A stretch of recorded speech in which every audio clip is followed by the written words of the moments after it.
am Dr. Ryan Jackson, and you know, somebody either once told me this or I once read this, that you can't motivate anyone. Motivation comes from within. What we can, however, do is inspire. So my sole goal today is to inspire you.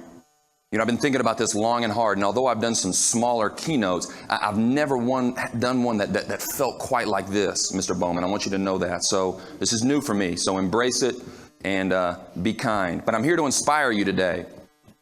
And with that inspiration is going to come really a story that I'm going to tell. And I want you to know that I'm starting with this image here because this story does have a happy ending. We are going to go to some dark places. We're going to go to some recesses.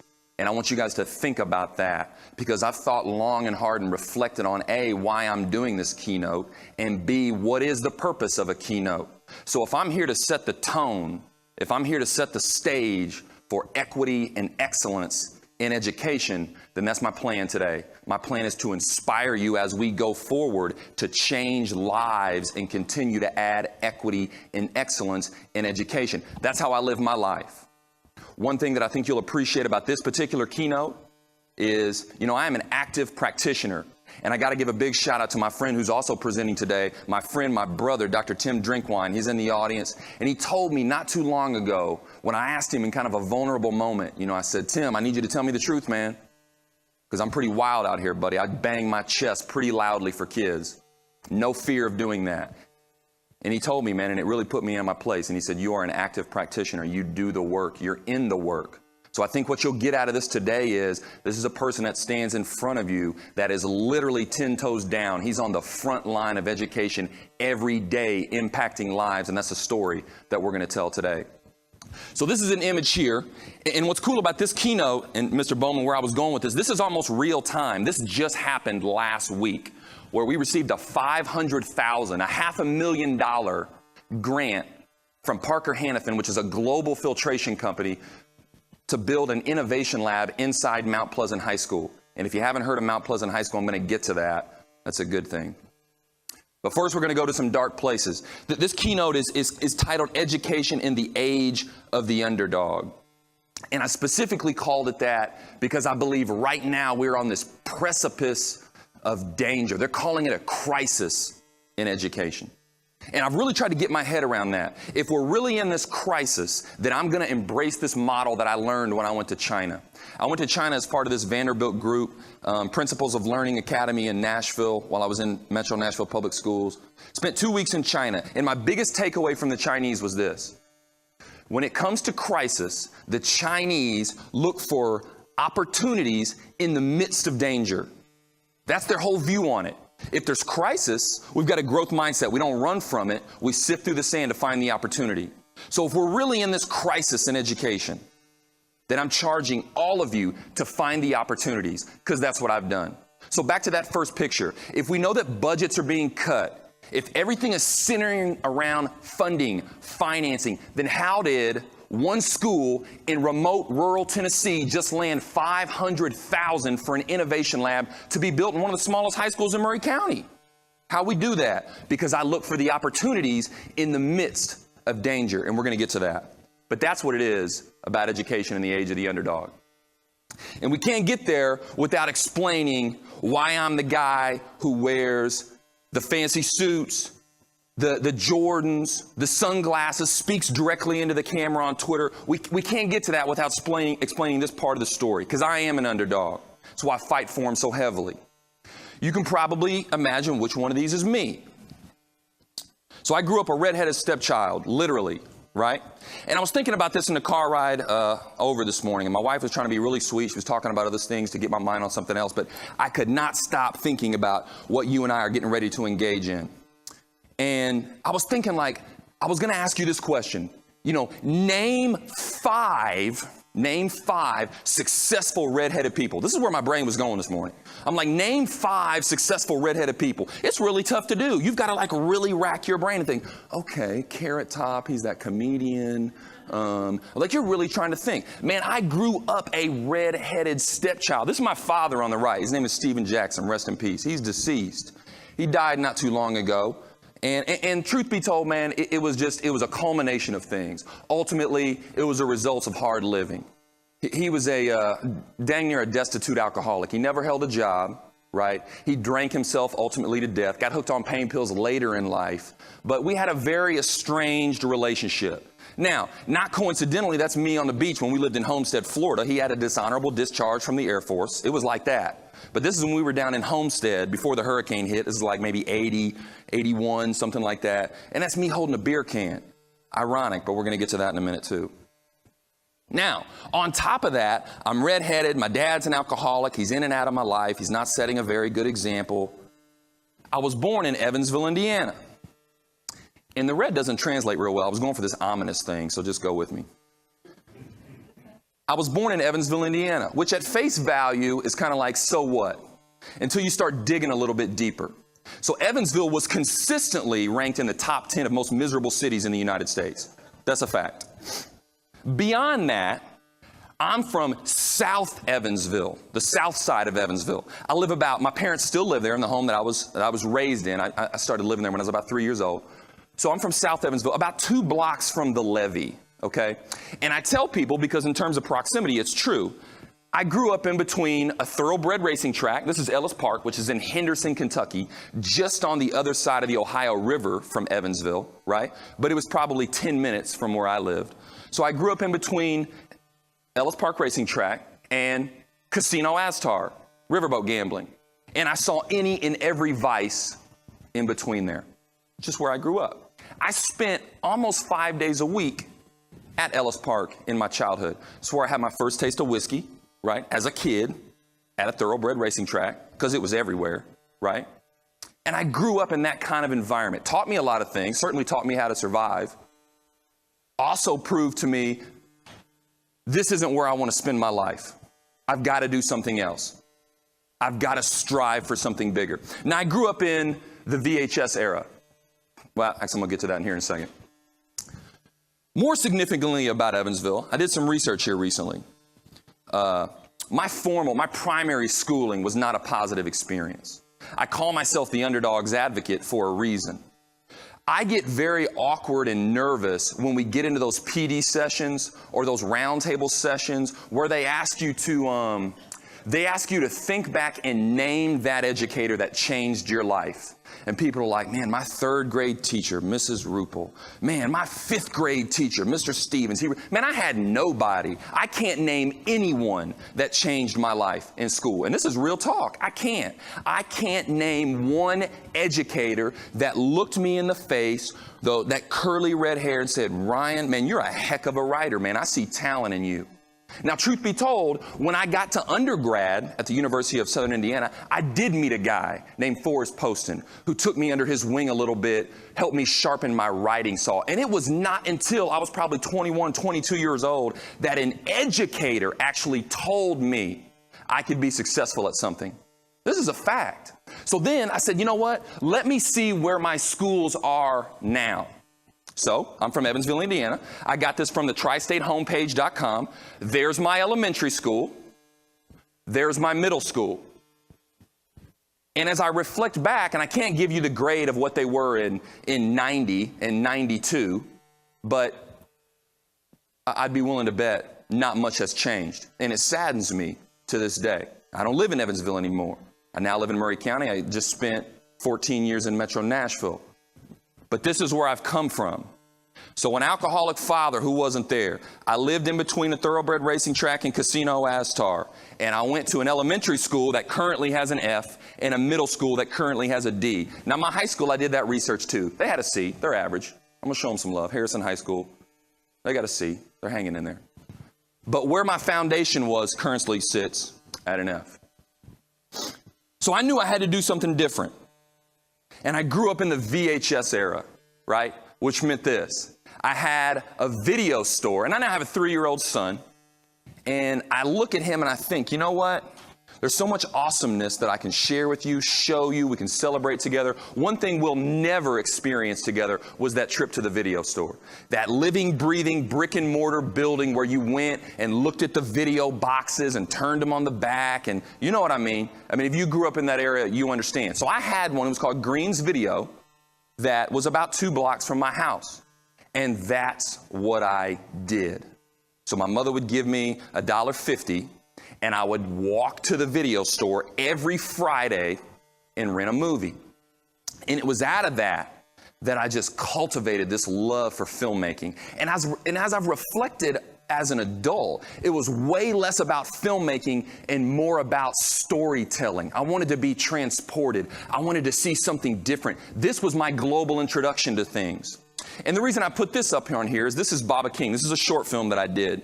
So I first fully funded, $45,000, a feature film, which is what brought me to Nashville. So we make this feature film. I produced it. I raised money for it while I was in undergrad. We shot the film in Nashville. I moved to Nashville once I graduate, raised the finishing funds. I sell that film in 2004 to Artistry Home Entertainment. I moved to Los Angeles briefly, and the guy that I'm living with, who was about 35 at the time, was living in a 1-bedroom apartment in Hollywood at 35, and he was working at a bookstore. And I made a decision that that wasn't going to be me. So I moved back to Nashville. Fall in love, try to keep my film career going, because Nashville was still buzzing. There's production houses and things like that. So I produced this film, Baba King. And ultimately, Baba King tells the story of kids raising kids. That's ultimately what it's about. And I've seen so much of that in my education experience, but this was before I even got into education. So I wanted to be a filmmaker. I wanted to tell stories. And the irony about my journey as a filmmaker is, A, it didn't last very long, but B, it gave me this platform to connect with in terms of kids. And I didn't even reflect on that until recently when I first started to think, man, why was I accepted at Maplewood so quickly? Because I worked there for 10 years. It's one of the hardest schools on the planet, certainly one of the hardest in Tennessee. Why was I accepted so quickly there? Well, my willingness to take risks as a filmmaker, my willingness to look at things through an empathetic lens as a filmmaker transferred to my willingness to help the underdogs at Maplewood. And that's why I think my filmmaking experience is valuable, especially in our conversation today. And finally, the next thing about me, somebody was telling me yesterday, they said, that principal you got over there, they were telling somebody that works with me, they said, that principal you got over there at Mount Pleasant, you guys are doing some big things, but why does he take all those selfies of himself in the gym? I said, that's good, that's humbling. Okay, I'll accept that. And I said, well, let me tell you why I do that. You know, I told you about my father a little bit, and here's the reality. I'm going to shoot you straight this morning. Everything you'll see from me will be 100% authentic. Man, I'm an alcoholic. And I'm standing up here really for the first time publicly and saying that out loud, hearing myself out loud. I avoided using the term for a long time, but here's the kind of the realization that I've come to. My father was an alcoholic. It's genetics. I got into a situation when filmmaking wasn't going well, and I was in a very tough relationship, and I too started to use alcohol as a crutch to the point that it grabbed me. It had me. You can ask my wife, Leticia. I mean, there was a point in my life where it had me. Now, if I wasn't going to talk to you about how working out and weightlifting has changed my life, I would show you another shot, one that I don't have because selfies weren't cool at this time, but it's me sleeping on the floor with no furniture and an Old Navy pea coat as a blanket. That's where I was. I met my wife at this time. She knows this story. I had nothing. We were still drinking at this time, but my wife and I had a 12-pack of beer and we were sitting on my floor and there's absolutely nothing in it. True story. So 4 years ago, I made a decision. Stop drinking altogether, cold turkey, just cut it out, right? Convince my brain that it's literally like drinking poison. And I've used working out, exercise to combat that, to trick that part of the brain that these endorphins are worth much more than the destruction you're putting into yourself. So there's times, full transparency, when I'm taking those selfies and I'm looking at that other person and I'm asking him, I'm judging him, I'm talking to his progress. That's what I'm doing. That's why I post those. I didn't put it that fiery to that person, but that's where I'm coming from when I do that. So my wife took this shot at me, and it means a lot to me because I get in there, I'm in my zone, and to a degree, this is my sanctuary. This is what I do. This is how I heal myself, and it works for me. So much so I've connected with other educators throughout the United States with this movement we have called Fit Leaders. And I've connected with so many principals and so many educators. And here's why. Man, $163 million annually is lost in leadership turnover. 50% of principals don't make it past 3 years. Man, it is emotionally, physically taxing. Speak to some of these superintendents, man. Speak to my man, Tim Drinkwine. It will crush you if you let it. I refuse to let it. I refuse to let it. So I'm in there sharpening my saw, getting myself better every day. That's why you're going to continue to see those selfies. Now, we are the underdogs. And this is a very controversial picture that I'm putting up here, but I chose to include it anyway. I did 10 plus years at Maplewood High School. This is one of my favorite pictures that I own, that I have. This was a candid shot that somebody took of me with a student that is still alive, that I still think of a lot. And the other picture on the right is one that somebody sent me recently. He's now an adult, didn't graduate, been out of school. And I asked myself a lot, did I do enough? Was I bold enough? Wrote a blog recently, and I was putting in there like, are you bold enough? Is your leadership bold enough? Man, I ask myself that all the time. Were you bold enough? If you were bold enough, he's not in this picture doing this. And this is the new fancy thing, man. You're going to see it. That's where they hold the extended clip. You'll see it. This is him when I had an opportunity to keep him from this, and I didn't. I failed that mission. And I think about that a lot. To the extent I can get emotional about it. But we are all underdogs. And I don't just mean him, and I certainly just don't mean me. I mean everybody in this room right now, everybody that has made a commitment to change the lives of young people. And I don't care whether you're affluent, I don't care whether you're destitute, poverty. Today's students in this age of the underdog, everybody needs an advocate. And if you've made that commitment to change someone's life and you're in education, guess what, folks? You're an underdog. Here's some specifics. 35%. It's a staggering figure. More staggering when you consider 35% is the decrease in teacher enrollment for new programs for post-secondary education. The number is down 35%. What does that mean? Teachers, millennials especially right now, they're like, wait a second, man, I don't want a piece of that fight. Come on, man. Some of us older folks, we like to judge these millennials. Nah, man, I work like a baby boomer and think like a millennial.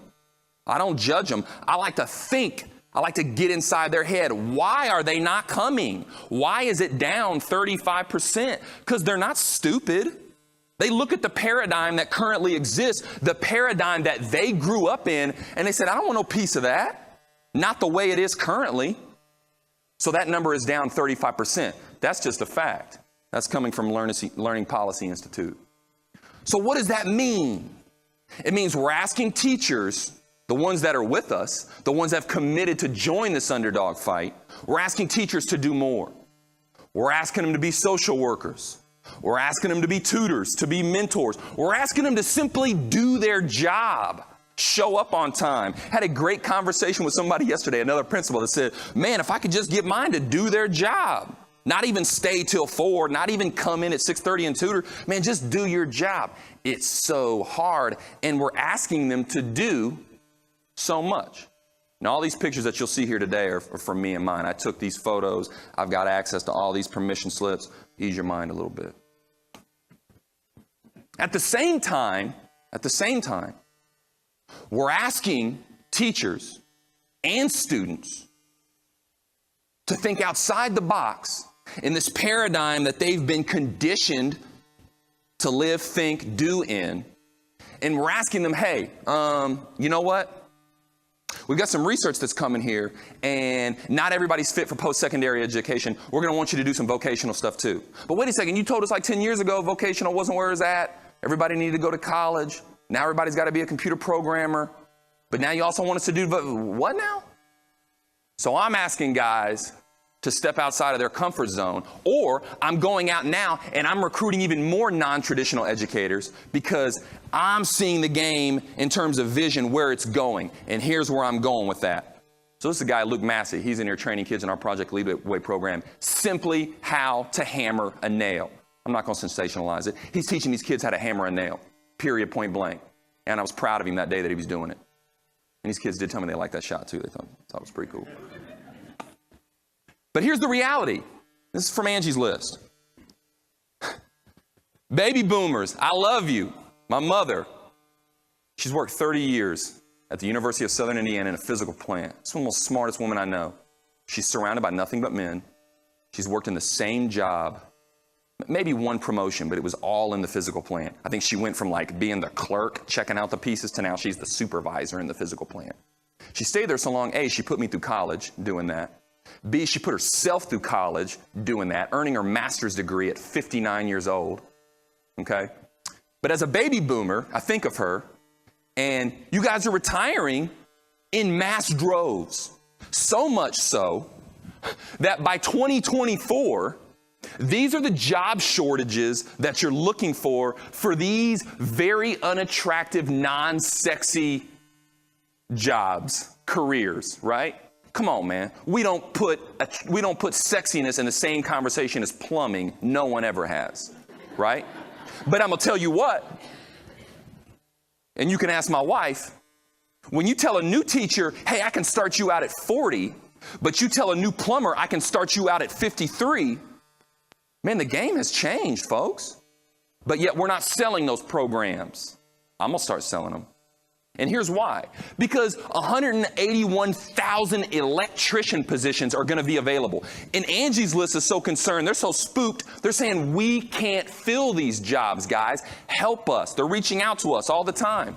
HVAC techs, 84,000. Plumbers, 105. Carpenters, 169,000. That's why I'm proud that at Mount Pleasant High School, we just built a 1,200 square foot home, sold it at auction for $58,000, and it was completely built by children. Because I'm preparing carpenters for these 169,000 positions that will be available by 2024. Yet you want to tell me about standardized testing? Let's have a real conversation today. Now, students are the ultimate underdogs. Here's a guy that some of you guys will get to see later. This is Dr. Ron Woodard. He's the director of pupil services in Maury County. He also happens to be my mentor. Also happens to be one of the most hardworking, toughest individuals I've ever met. Forged me by fire in terms of my leadership training. He's in this picture with me. And these two guys are seniors, just graduated from Mount Pleasant High School. I think about them a lot because I only had 9 months with them. I only had 1 year with them. And I got to throw them head first out into the real world. So I think about them a lot. Man, students are the ultimate underdogs. Everything is uncertain. There's all these jobs waiting for them that they don't know how to do, that they don't have any skills for, right? They don't believe in the current education paradigm. Believe that. You know how I believe that? Because I'm in schools every day, 10 toes down, talking to students. And here's what they'll say to me, a lot. Man, I learn more at home on the computer than I do at school. What do you mean? Man, if I want to learn about the Pythagorean theorem, I'm going to go to Khan Academy or I'm going to go to YouTube. And I'm going to learn it by myself on my own time. If I want to learn how to tie a lacrosse racket head, I'm going to go to YouTube. It's going to take me about 30 minutes to figure that out. They're starting to call it the Netflix generation, and I love that. I've heard centennials. I've heard all these different names, but I love that one, the Netflix generation. Man, they are the Netflix generation. Because you know what? If they don't like what you're selling, stop. Next. I'm switching from Flash to Green Arrow. Your time is done. I ain't got to waste time on any commercials. I'm not fooling with cable. None of that, man. I had to get up off the couch and turn the TV. Right? USA Up All Night. That's all I had. Man, they've got Netflix. What more do they need? Man, they are the ultimate underdogs, man. Because what they don't understand is once they get out into the real world, it ain't Netflix, man. You're stuck with what you got, you know. Unless you're a millennial, man, these guys will hop off board real quick. They'll give you 6 months. They'll give you 2 days. I'm done. I'll find something else. That's why they're buying small. They're living meager because they will bounce on you in a hurry if they don't find purpose in what they're doing. Now, I talk about them being the ultimate underdogs, and here's really why. Coyness aside, here's really why. Too often in education, we're asking kids to be here. Self-actualization. This is Maslow's hierarchy of needs, if you didn't know. So Maslow coined this hierarchy, this triangle, this pyramid, and at the top he gives us this fancy word, self-actualization, which just literally means being their best. We want kids to be their best on a daily basis. Specifically, especially if you're a superintendent, principal, teacher that's getting evaluated on their scores, you want them to be their best on that assessment. Am I right or wrong? Right. So we want them to be here. Yet, way too often than not, we miss this rung right here. Ryan Jackson certainly missed this rung right here. No one believed in him. He never felt like he belonged in any of those schools that he went to. But it's the same in current day. We miss that belonging piece. How do you connect with kids in such a way that they feel like they belong to your institution? Because if you believe in what Maslow's selling, and this is a very popular hierarchy, if you believe what he's selling, you cannot get here unless you hit these. Let me repeat that. You cannot get here. You certainly can't stay here if you don't hit this. Free and reduced lunch, foods in the summer, stuff like that. We're doing better at meeting these safety, security needs, these psychological needs, these physiological needs here. Love and belonging, we do a terrible job at that. When you started kicking out arts, this went away. Self-expression, esteem, efficacy, those went away. If you want kids to perform their best, if we're going to give the underdogs a fighting shot, I need you to live here, especially if you're in a school building on a daily basis. I need you to live here. So that's been my approach. Picture on the right, student from Maplewood High School. Picture on the left, student from Mount Pleasant High School. Same ideology in both of these pictures. What I had, and I didn't really coin it until this year at Mount Pleasant as our vision, courage to create, but I believe in putting students on an experiential learning platform. I believe in creating a holistic learning model for kids where they begin to think, act, and do like creators, not merely consumers of information. So here is a student who's holding his drone, and he used this drone that he modified to create paintings, and we sold $1,200 worth of those paintings at the Red Arrow Gallery in East Nashville as a student artist using a drone. We blew people away with that one. He created them. This girl right here, she partnered with the United States Postage, not the U.S. Post Office, and created a Mule Day stamp that ran for 90 days. Stamp collectors across the United States went nuts getting them by the droves because these things are one of one. She did that. She created that. It's indelible. Never go away. You can never take that from her. Now she feels like I'm connected. I belong, right? Because I created this for Mount Pleasant, man. I did this. And I'm going to be real with you. I'm going to shoot you straight. Mule Day's in Columbia. Mount Pleasant kind of has this contentious relationship with Columbia. I don't care. My students doing this. We want the opportunity because we have the courage to create. And yeah, I had to talk her into it. And when she did it, and this is a student who didn't want to take a picture, I didn't have to talk her into taking that picture. That's the courage to create. Another staggering figure, 7,000. 7,000 students, high school students, drop out every day. It equates to about 26 students per second. And I'm a high school principal. This is coming from dosomething.org. And I'm a high school principal, one who's trying to get his graduation rate up. Mount Pleasant had the lowest graduation rate in Maury County. We had a 7% increase this year. Because I'm fighting for every kid. I'm trying to save every single life. Because 7,000 of them are dropping out. Told you we're going to hit some dark spots today. About 26 students per second, adding up to about 7,000 per day. Nashvillians. Let's have a hard conversation real quick. It's going to be a hot summer in Nashville, man. I don't know if you've been watching the news. My wife and I lived in Nashville for a very long time. I just moved to the Maury County side of Spring Hill. But now I'm seeing all the news reports every single day. Pistol here, shooting here. Man, they had to shoot somebody. Somebody escaped in 100 Oaks, the Vanderbilt Hospital. People on my Facebook timeline going nuts, scared. Nashville. 75% of crime are committed by high school dropouts. So you've got to start thinking about this correlation. We've coined it the school to prison pipeline. We gave it a fancy name, the school to prison pipeline. But you got to start thinking about the impact of your work. If we just let them drop out, if we don't go that extra mile, if we rationalize our behavior and our willingness to let them go with, well, they weren't intrinsic enough, well, I can't save them all, then be fine with that number. And be okay with it when it's on your Facebook timeline. Man, because we are on the front lines. It's you and I, folks. If not us, then who? Because we know that 7,000 students are dropping out every day, and we know that 75% of crimes are committed by high school dropouts. What are we doing about it? Man, it's me and you. What are we doing about it? Now, I'm reading a book right now by a guy named Jonah Berger. It's called Contagious. And ultimately, it's like how things go viral, all right? It's kind of, some of it's focused on social media, some of it's on marketing, how things go viral, how you get things to take off. And he says in there, you know, there's a difference between, for social media terms, there's a difference between liking something and sharing something. So in order to get someone to share something, you've got to tap into an active emotion. For instance, awe is an active emotion. Wow, I'm in awe. OMG, I've got to share that. I've got to send somebody this, you know. Or, you know, when you see something that fires you up, that gets you really angry, I'm going to share that with someone. My wife does that a lot. So I get that.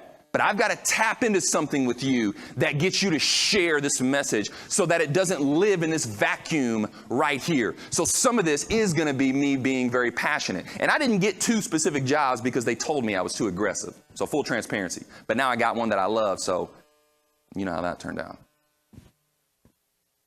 So here's what it comes down to.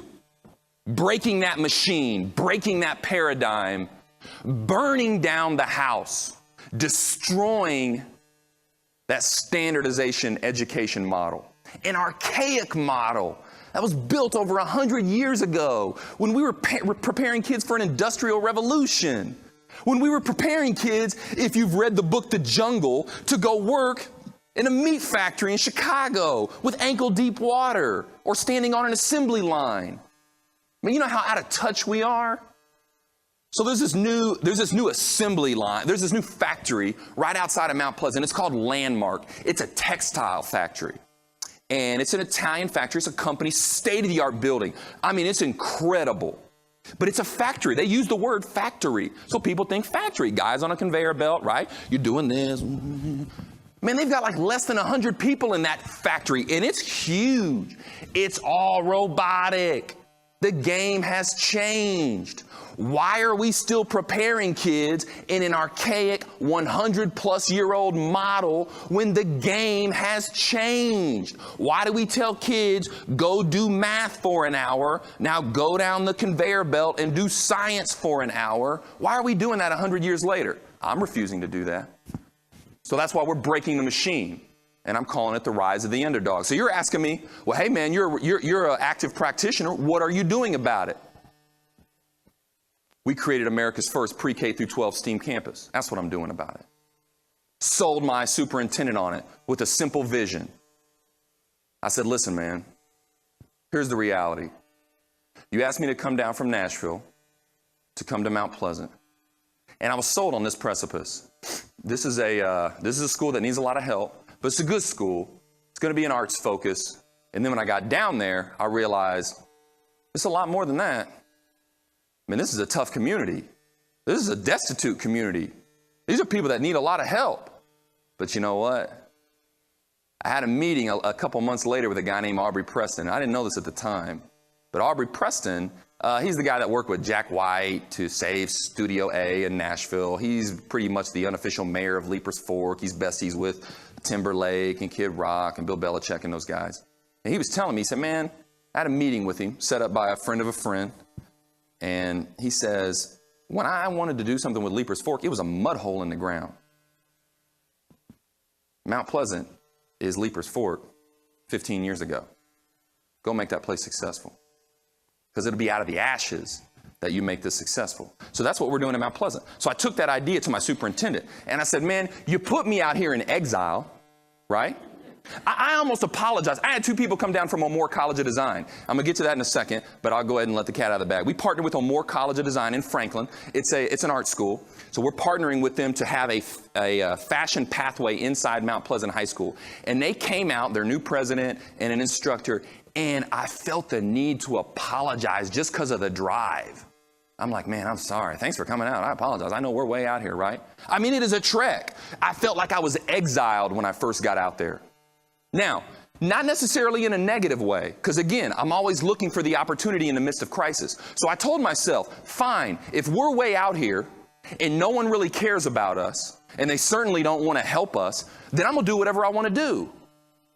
And let's just see where the chips fall, right? Nashville had already offered me a job. They wanted me to go somewhere else. I guess I could always go back there. I took a risk, and I came down to Maury County at this school in the middle of nowhere. He said, you want to be the first STEAM high school in the United States? How about we do something bigger than that? We'll be the first STEAM campus in the world. Why not? Here's something to know about Mount Pleasant. Population about 4,800. Per capita income, about 16,000. You know, once known as Methamphetamine Alley. It was the methamphetamine capital of, the United States, certainly the South Central Tennessee region. People living below the poverty line, that's 18.5%. Now, I got a couple of Mount Pleasant folks in here. I got a couple of Maury County folks in here. If I'm lying, guys, stand up right now and tell the crowd I'm lying. There's a couple of them in here.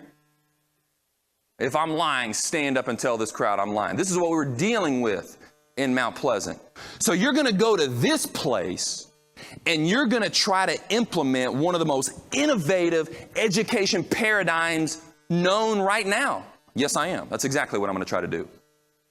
They may fight me tooth and nail on it, but that's what I'm going to try to do because I fight for underdogs. And I know that these kids here who've historically been underserved deserve just as much of a fighting chance as other kids.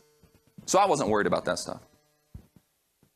So the motto here then was going from outcasts to outstanding.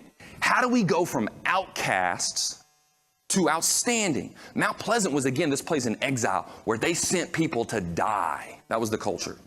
They're like, man, you ain't doing real well. Go to Mount Pleasant. Banished. It's like a gulag. I took it, I wore it as a coat. Like, come on out to Mount Pleasant. I'll apologize when you get here for the drive.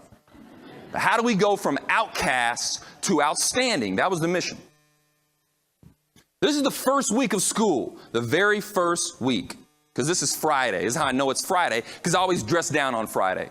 I didn't wear a tie today, but Miss Lorraine Henry will tell you, I dress pretty nice Monday through Thursday, yes? I try to set that tone for kids.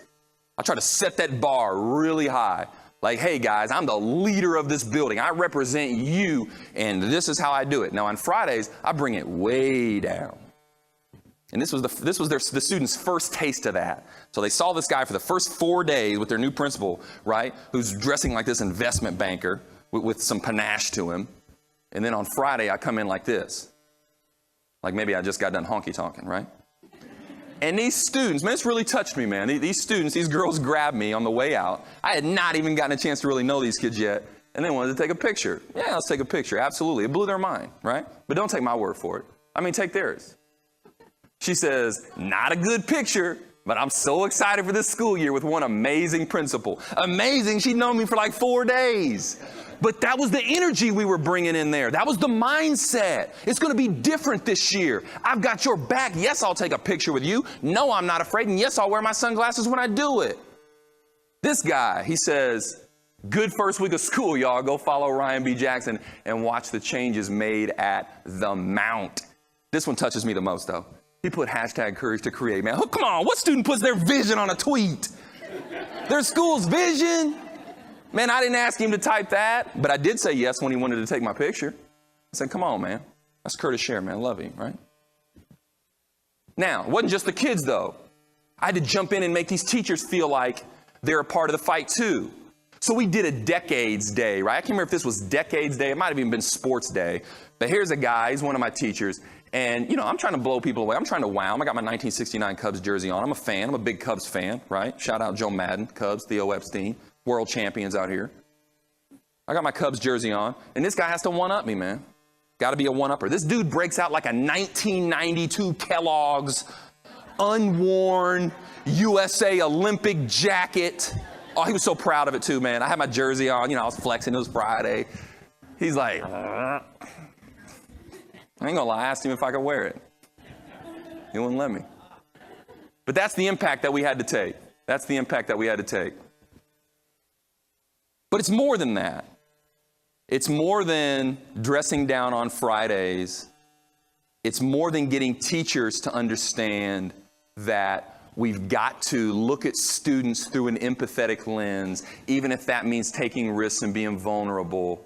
It's also about selling your vision to industry. It's also about getting, businesses to buy in. And here's why. I want to be known as a principal who created a self-sustaining public school. I want to be known as a principal who asked very little from his central office. So I'm gonna keep it 100 with you today, as the students would say. I had this mechatronics program and this Project Lead the Way program that the district had given us, right? I had absolutely no money for it. I was using a room that used to be a weight room. Miss Cindy Pride, who's in attendance, Miss Lou Ray, who's in attendance, again, they'll speak on this. This is truth. It had no HVAC. So the students are working there. Imagine August. Ooh, brutal. That's the only space we had. That's where we're working. That's where we're getting the work done. I'm not complaining. We're getting the work done. It's one thing I love about Mount Pleasant. I'll tell you what, rural folks, and I've now got urban and rural perspective. Man, rural kids, they'll work in the heat. They are not worried about getting sweaty. Whereas I know some kids, I ain't doing that. Not these guys. They'll work in that heat. However, I didn't want us to stay there. I accepted it for where we were, but we dang sure weren't going to stay there, because I want to be that principal that's known for creating a self-sustaining school that asks for very little. So the whole year, I'm vision casting, we're working, while I'm simultaneously, begrudgingly begging central office for something. I got to have something. So I started to attract partnerships. Here's a couple of them. We signed a deal with NASA. I'm going to make it public in September. But Mount Pleasant is going to be a part of NASA's Hunch program. High schools united with NASA to create hardware for the International Space Station. That's pretty high profile, especially for a school out in exile. We partnered with NASA. Huntsville's not too far away. Bob Zeke came up. He saw the stuff we were doing in mechatronic. He said, done deal. He saw that I'd partnered with Parker Hannafin. Done deal. He said, do you know they make our filters for us, man? Let's do something stupid. I said, let's do it. We partnered with Moore College of Design, because I wanted my kids to think like creators, not consumers. I wanted them to know that just because they lived in rural Tennessee, they can create high-end fashion. They can be couture. They can go to Paris Fashion Week if they want. They can hobnob with Amanda Valentine, season runner-up of Project Runway if they want to. And guess what? We'll do it right here from Mount Pleasant. We may be in exile, but social media has leveraged that platform. I'll cast our vision to everybody in the United States. I'll cast our vision to people in Japan and get them to see what we're doing. I don't care where we are. We're in Mount Pleasant. That's where it's going down. So those are just two of our partnerships, NASA and more. There's a couple more. What else do you got to do? You got to tell that story relentlessly. You have to be passionate about that vision. You have to be willing to stand on that platform, look dead into the camera, point your thumb at the sign and say, we are America's first pre-K through 12 STEAM campus, and we're going one-to-one, which means I'm putting a laptop in the hands of every kid out here in Mount Pleasant. And I'm so proud about it, I'm going to throw it on my Instagram. Now, why am I doing that? I'm getting kids excited about coming to Mount Pleasant. A couple of the other news pieces that we got this year. Just a couple. Couldn't fit them all on the page. Sanofi Pharmaceuticals, 5th largest pharmaceutical company in the world, gives us $5,000 to build an amphibious drone to collect stagnant water to detect for Zika viruses. This is my football coach right here. You know how I connected with him? I'm an alcoholic, so I use weightlifting to get by. This guy's just a beast. He's the head football coach. He loves to work out. We've almost become best friends now because we push ourselves. He's so good at it, this guy wins like national championships. He pushes me. I don't have any ego, man. He's my football coach. He's a teacher. I have no ego. This man trains me. This is Scott Anders, my construction teacher. And the headline on this front cover story was, "If You Build It," talking about the program he's doing. He just built a 1,200 square foot home with his kids. Now I'm trying to get HGTV to come down and do a show on us because we're building a tiny house. That's what I like to do. We're going one-to-one. We were the pilot school. Digital learning officer visits Mount Pleasant. Tennessee College of Applied Technology is opening on my campus. They're going to be in the community center that sits right in the hub. This is us, the importance of being educated. There's my girl. She created that stamp. I love this one. New home construction resumes in Mount Pleasant. You know, they say you can't have industry without education. Let me tell you how important your jobs are. Let me tell you how important. Mount Pleasant had a 20-year sewer moratorium, which meant you cannot build in Mount Pleasant. It had been stagnant. There was no new development. There was a sewer moratorium. That got lifted this year. City manager quotes the school system as being the catalyst. Because you know what?